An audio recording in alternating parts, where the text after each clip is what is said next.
During a fight, my girlfriend smashed my laptop, yelling, "Now you have to pay attention to me." I quietly picked up the pieces. The next day, I paid attention to her by filing a police report for destruction of property that I don't think people ever set out to become the kind of couple that breaks things. Not at first. It starts smaller. Eye rolls, silent treatments, jokes that sting but get brushed off with, "I was just kidding." That's how it started with me and Hannah. We met at work. I was an IT coordinator. She was in marketing, smart, ambitious, high energy. She had that kind of charm that fills a room. And for a while, I loved orbiting around it. We started dating after 6 months of friendly banter and coffee breaks. At first, she called me her calm. She said I was the only person who could slow her down. That should have been a red flag, because people don't actually want calm when they're addicted to chaos. They just want someone to absorb the fallout. The first real crack showed up during our second year together. She'd had a bad day at work. Some campaign got rejected, a client blamed her team, and she came home wound tight like a storm. I tried to listen, I really did. But halfway through, my laptop pinged, an urgent message from my boss about a server issue. I told her, "Give me 5 minutes." Her expression changed, like I'd just pulled the pin on a grenade. She said, "You always do this." I didn't even know what this was. I looked up just in time to see her swipe my coffee mug off the table. It shattered. That was the first time she broke something in front of me. She apologized later, cried, said, "I didn't mean it. I just felt invisible." I forgave her, because I believed it was an accident. But it wasn't. It was a pattern learning to walk. Over the next few months, the mood swings became normal. Small arguments turned into slammed doors, slammed drawers, slammed anything. I started fixing things more often, the cabinet door, the remote, my patience.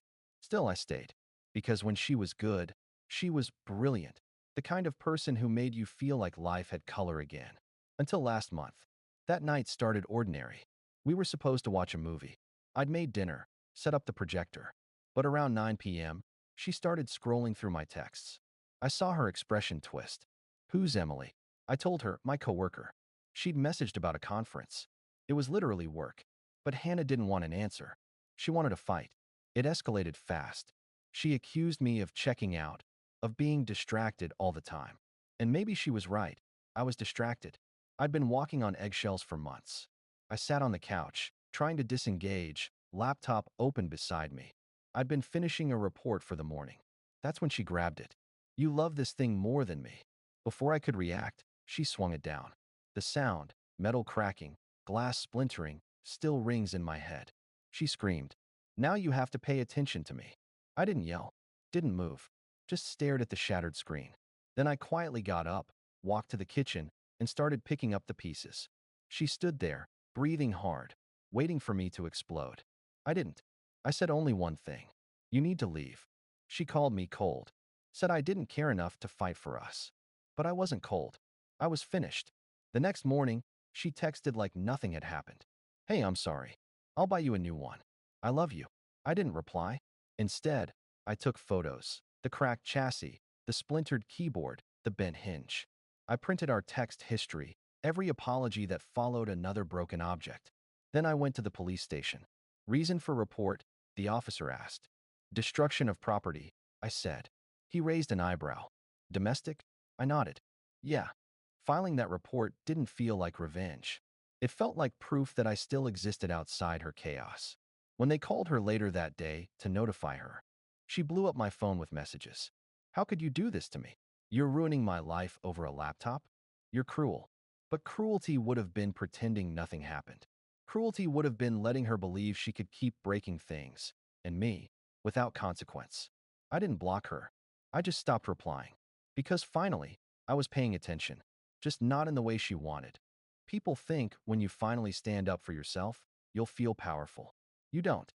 You feel quiet. The noise stops, but the silence is almost worse.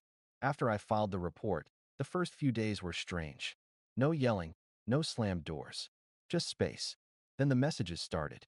At first, they were what you'd expect. "I'm sorry. I'll pay for it. We can talk, right? We're adults. You're really going to get the cops involved over a laptop?" Then the tone shifted. "You're overreacting. You've always been dramatic. I didn't hit you. You're lucky I only broke that stupid computer. That one I saved." Screenshot, timestamp, archived. My lawyer had told me, don't reply, don't engage, document everything. So I did. By the end of the week, she started what I now call her apology tour. Mutual friends started reaching out. Hey man, Hannah's really beating herself up. She said she's trying to make it right. You sure you don't want to just talk it out? You two were good together. I didn't respond to them either, because none of them had seen the other nights. The thrown phone, the slammed wall, the way she'd turned every calm word into an accusation that I didn't care enough. The truth is, when someone like her wants redemption, they don't apologize to you. They apologize through other people because it gives them sympathy and control at the same time.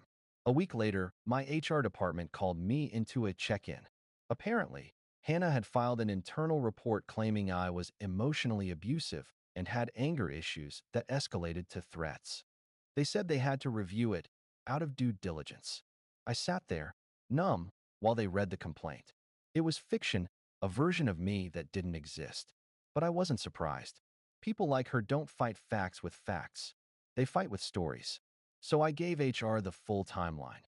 The police report, the property damage photos, the email from the officer confirming the case file, and the text messages she'd sent admitting she'd broken the laptop. I didn't raise my voice once. I just said, I'm not here to argue feelings. I'm here to document facts. They went quiet. When I left the office, the HR manager said softly, "Thank you for handling this like an adult."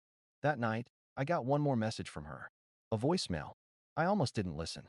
But something, call it curiosity, call it closure, made me press play. Her voice was shaky, half crying, half bitter.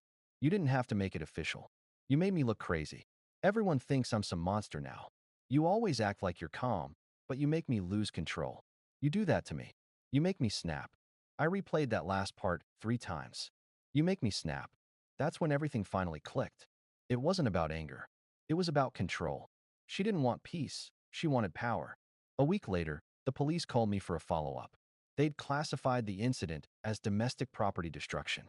She'd agreed to a plea deal, restitution for the laptop, court-mandated anger management, and a protective order for 6 months. I didn't even have to show up. The officer said, "You handled this the right way." Most people don't, but I didn't feel victorious. I felt empty, because when you finally stop saving someone who keeps hurting you, it doesn't feel like winning. It feels like finally coming up for air. She moved out of the city a month later. I only know because her sister, who was always kind to me, sent me a short message. She's in therapy now. I think she's actually trying. I didn't reply, not because I didn't care, because it wasn't my job anymore. Now, months later, I'm still repairing more than my laptop. My routines, my boundaries, the way I flinch at raised voices. I replaced the broken laptop with the exact same model. Not because I needed it, because I wanted to reclaim the space it held in my life. No dents, no cracks, just clean, quiet function. Sometimes, late at night, I catch myself staring at the reflection in the screen. It's not guilt I feel anymore. It's clarity. She wanted me to pay attention. I finally did, just not the way she imagined. Update 1. It's been 5 months since everything happened. The police report, the HR investigation, the voicemail, all of it. Life's quieter now. Work's stable, my apartment's peaceful, my weekends are my own again. I still catch myself hesitating before unlocking my phone when I get home, half expecting another wall of missed calls or voice messages. Old habits die slow. But lately, it's been silence. Real, steady silence. Then last week, that changed. It was late, Friday night. I got home from work, parked outside my building, and noticed a small white envelope under my windshield wiper. No address, no name. Just a short note in handwriting I instantly recognized. I didn't know where else to send this. My stomach dropped. I knew it was from Hannah. I stood there for a long time in the cold, just staring at it, deciding whether to read it or throw it away. In the end, I opened it. Not because I needed closure, but because part of me wanted to make sure she wasn't still lost in that same storm. The letter was short. No theatrics. No demands. Just her words, written in that sharp, looping handwriting that used to label our grocery lists and birthday cards. I don't expect you to respond. I wanted to say I'm sorry. I've been in therapy since the court stuff ended. My therapist says I have a pattern of breaking things when I feel small, because it makes me feel in control again. I hate that I did that to you. I hate that I became that person. You didn't make me snap. I did that all on my own. You were patient when you should have walked away. I used to think your calmness meant you didn't care. Now I know it was strength I didn't understand. Then, one last line. I hope you never lose that calm. I hope someone learns how to appreciate it. That was it. No return address. No signature. Just H. I folded the letter and sat in my car for a long time. Not angry. Not sad. Just still. People like to talk about closure as if it's something you get from someone else.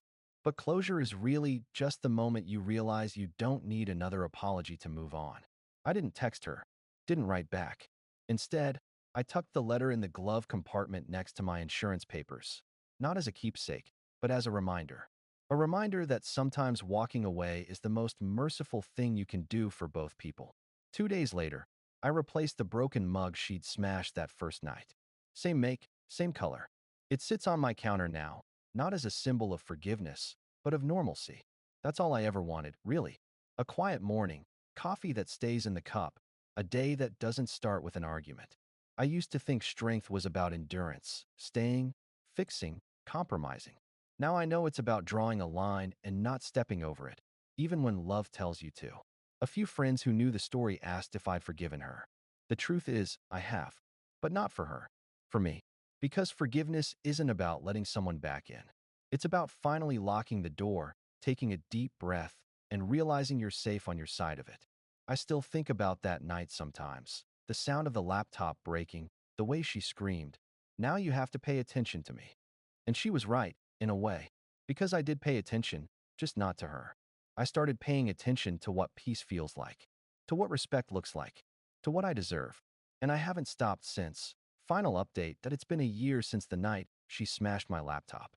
Sometimes, when I tell that to people who didn't live through it, they laugh, like it's some overblown breakup story. But if you've ever loved someone who mistook chaos for passion, you know it's never about the object they break. It's about the moment you realize they'll keep breaking you if you don't step away. I moved to a different city 6 months ago. New job, new apartment, fewer ghosts. The first few weeks were strange, quiet in a way that felt unnatural. No background tension, no emotional landmines waiting to go off. Just quiet. It took me a while to stop mistaking peace for boredom. I still have the letter she left on my car. I found it again while packing, folded neatly in my glove compartment where I'd left it. I reread it once, then slipped it into an old notebook I use for receipts. It doesn't hurt anymore. It just reminds me that two people can share a story without sharing a future. Last I heard, through mutuals, not by choice. She's doing better. Finished her therapy. Got a new job. Started posting photos again. Nothing dramatic, just coffee cups and sunsets.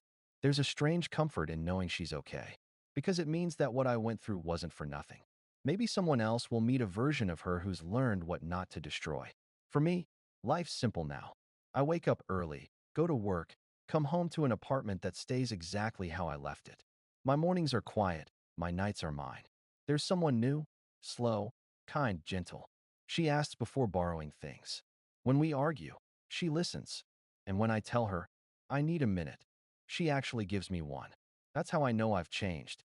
Because I don't crave intensity anymore. I crave calm. People online still occasionally find the old post and message me. Did she ever apologize? Did she pay for the laptop? Do you regret calling the police? The answers are yes, yes, and no. But those aren't the right questions anymore. The real question is, did you heal? And for the first time in my life, I can honestly say yes. I used to think love was about forgiveness. Now I think it's about self-respect. Forgiveness is optional, boundaries are not. So, if you're reading this, if you're in that in-between space where love feels like walking on glass, pay attention. Not to the noise, not to the apologies, not to the hope that things might go back to how they used to be. Pay attention to yourself. That's what I should have done sooner. That's what I finally did. Last week, I bought a new laptop. Not because I needed one. I just wanted to prove to myself that some things can be replaced without grief. When I turned it on, the reflection in the screen didn't show fear or fatigue. Just me. Older. Calmer. Whole. She once said, "Now you have to pay attention to me." And I did. Long enough to realize I deserved to pay attention to myself instead. That's the real ending. Not revenge. Not reconciliation. Just peace.